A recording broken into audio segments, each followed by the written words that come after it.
Hello everyone, today we're diving into a truly horrifying chapter of history, the death of King Henry VIII of England. This isn't the story of a monarch's glorious end, but a gruesome tale of a man whose body and mind were completely shattered by illness and a life of excess. After his death, the decomposition was so severe that fluids leaked from his coffin, a foul substance that was reportedly lapped up by stray dogs. Join us as we uncover the real story of how one of history's most feared monarchs met such a humiliating end. Henry Tudor was born on June 28, 1491. When he ascended to the throne at just 17, he was widely regarded as Europe's most handsome prince, tall, athletic, with golden red hair and a regal bearing. A Venetian ambassador even described him as possessing an extraordinary figure and angelic countenance, superior in beauty to any other Christian prince. So how did this paragon of virility and power end up suffering such a degrading death? The turning point, the jousting accident. The start of his decline can be traced to a terrible accident in January 1536 during a jousting tournament in Greenwich. At the age of 44, Henry fell when his horse collapsed on top of him, and he remained unconscious for 2 hours. Although he survived, the injury to his right leg would never fully heal. The wound transformed into an open ulcer that constantly wept and gave off a putrid odor that announced his presence even before he entered a room. This was a devastating blow to a king known for his vanity. Courtiers were forced to endure the smell without showing any sign of disgust, lest they face the king's wrath. This accident also marked a change in his behavior, occurring around the same time he ordered the execution of his second wife, Anne Boleyn, on fabricated charges of adultery and treason, physical and mental decline. Some historians believe that the brain injury from the fall might have exacerbated his pre-existing tendencies towards paranoia and fits of rage. With his mobility severely reduced, the king began to gain weight rapidly. His waist, which was a trim 89 centimeters in his youth, expanded to over 130 centimeters. He eventually weighed more than 180 kilos, becoming so obese that he had to be moved between his royal apartments using a specially designed pulley system. The door frames in his palaces even had to be widened to accommodate his massive size. His poor diet, which included around 5,000 calories a day, primarily from red meat with very few vegetables, combined with his forced inactivity, dramatically accelerated his physical decay. The ulcers on his legs grew worse over time. His physicians tried various treatments that we now know were harmful, cauterizing the wounds with a hot iron, applying mixtures containing arsenic and mercury, and regular bloodletting, which only weakened him further. The wounds became so severe that his bones were visible through the rotting flesh. The smell was so nauseating that his presence could be detected 3 rooms away. At 49, Henry married Catherine Howard, a young woman of only 19. He described this marriage as a return to youth. However, the age difference and his physical condition made the union a grotesque spectacle. Catherine, unable to bear her deformed and foul-smelling husband, sought comfort in the arms of a young courtier. When the affair was discovered, the king ordered the execution of both. His last marriage to Catherine Parr in 1543 was more a political arrangement than a romantic one. Catherine took on the role of a nurse more than a wife, caring for the dying king with a surprising level of devotion, given the fate of her predecessors.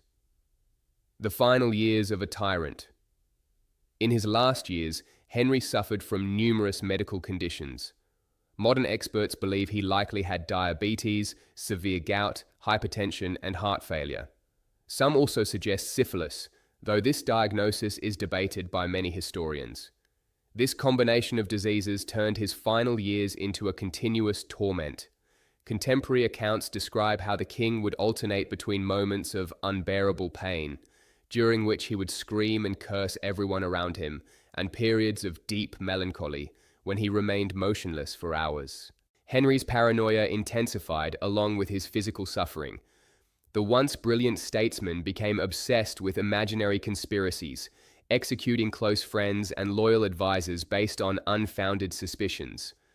Terror dominated the court, as an ill-considered comment or misinterpreted look could result in an accusation of treason. Notably, just 9 days before his own death, he ordered the execution of the Earl of Surrey. His fear of being poisoned became an obsession. He implemented an elaborate food security system that required servants to taste each dish before it reached his table, and all utensils were meticulously inspected.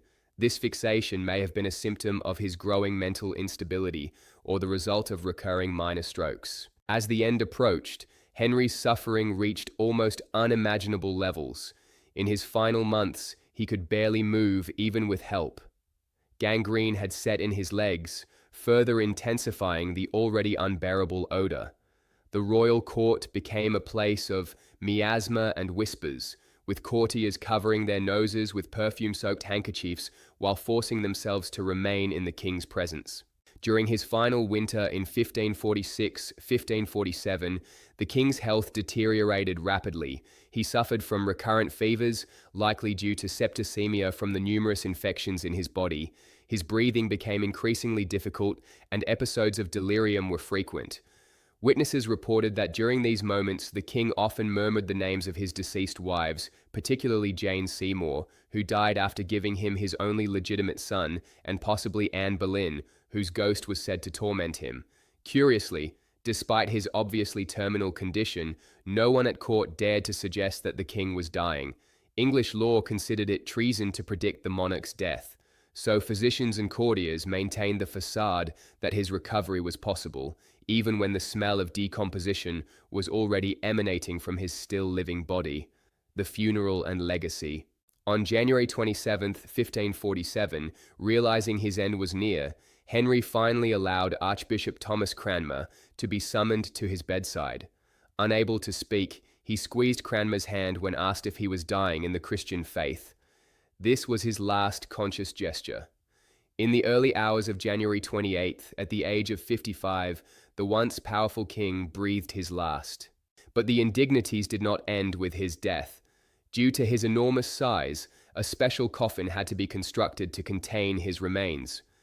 Preparing the body for the funeral was a horrifying challenge for the royal embalmers.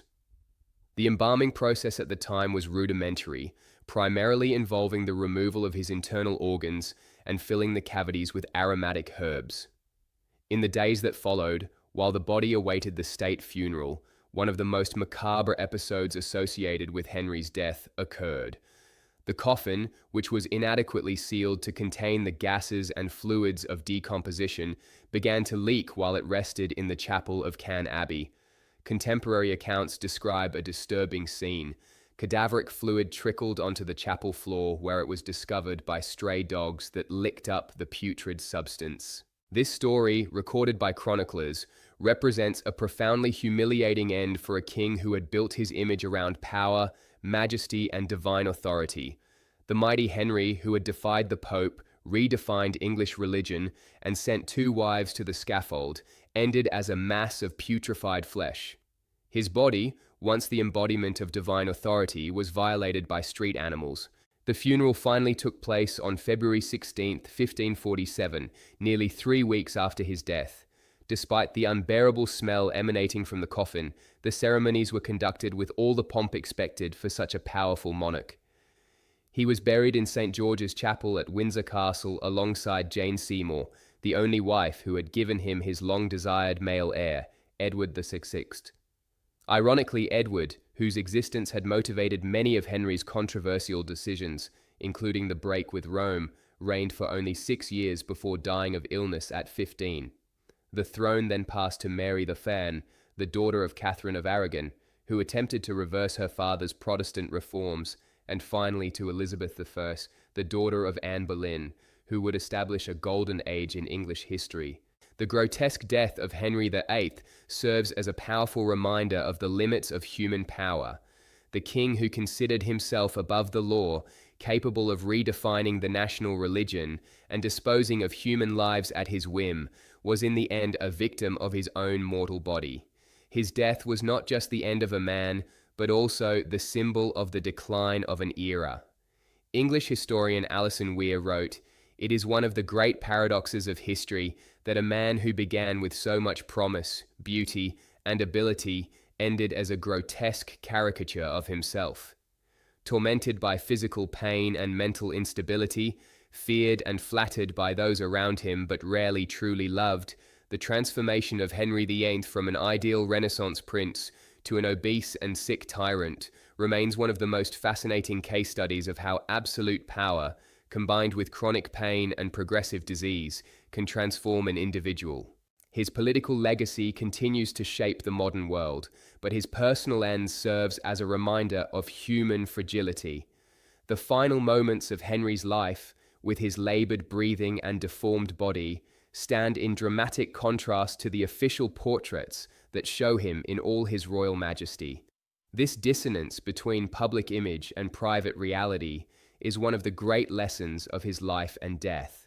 In the end, the man who transformed England and permanently altered the course of Western history ended up like all of us, a victim of the inevitable deterioration of the flesh. The death of Henry VIII was a symbolic moment that reflects on the ephemeral nature of power.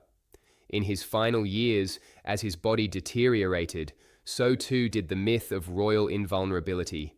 The monarchy, a divine institution that considered itself above the laws of nature, was forced to recognize its own mortality. The final irony is that the man who fought so hard to secure a male lineage, to the point of breaking with Rome and executing 2 wives, produced a frail son who would die young. His true legacy came through his daughters, particularly Elizabeth I, the daughter of the woman he had executed. The deepest lesson in his death is that not even absolute power can conquer the limitations of the human body. In the end, even the most powerful of kings faces the same fate as the humblest of subjects. The terrible death of Henry VIII continues to fascinate and horrify precisely because it reveals the vulnerable humanity behind the facade of absolute power.